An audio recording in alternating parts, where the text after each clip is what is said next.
நாடாளுமன்ற நடப்பு தொடரில் வக்ஃபு வாரிய மசோதாவை நிறைவேற்ற ஒன்றிய பாஜக அரசு திட்டமிட்டுள்ள நிலையில் முஸ்லிம் தனிநபர் சட்ட வாரியம் நாடு தழுவிய போராட்டத்தை அறிவித்துள்ளது. மசூதி, தர்கா, மதரசாக்கள் பெயரில் தானமாக வழங்கப்பட்ட வக்ஃபு சொத்துக்களை நிர்வகிக்கும் வாரியத்தை மாற்றியமைக்க ஒன்றிய பாஜக அரசு திட்டமிட்டுள்ளது.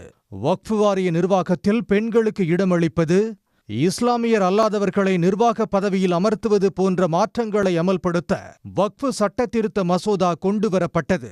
இஸ்லாமியர்களின் கடும் எதிர்ப்புகளையும் மீறி நடப்பு பட்ஜெட் கூட்டத்தொடரிலேயே இந்த மசோதாவை நிறைவேற்ற ஒன்றிய அரசு திட்டமிட்டுள்ளதாக கூறப்படுகிறது. இதற்கு கடும் கண்டனம் தெரிவித்துள்ள காங்கிரஸ் மூத்த தலைவர் ஜெய்ராம் ரமேஷ், இந்த மசோதா அனைவருக்கும் சம உரிமை வழங்கும் அரசியலமைப்பு சட்டத்தை சிதைப்பதை நோக்கமாக கொண்டுள்ளது என குறிப்பிட்டுள்ளார். தேர்தல் ஆதாயத்திற்காக நமது சமூகத்தை நிரந்தரமாக பிளவு நிலையில் வைத்திருக்க பாஜக முயற்சி செய்வதாகவும் அவர் குற்றம் சாட்டியுள்ளார்.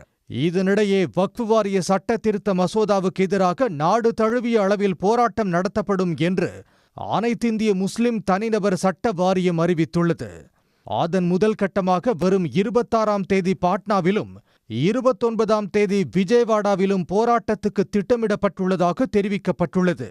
इसीलिए all India Muslim personal law board ने अपनी डिमांड को पब्लिक और हुकूमत के सामने रखने के लिए जगह जगह पर प्रोटेस्ट ऑर्गेनाइज किए हैं और हम लोगों को पूरी उम्मीद है कि इसमें हम लोगों को अपने पुरअमन प्रोटेस्ट में इंशाअल्लाह कामयाबी मिलेगी.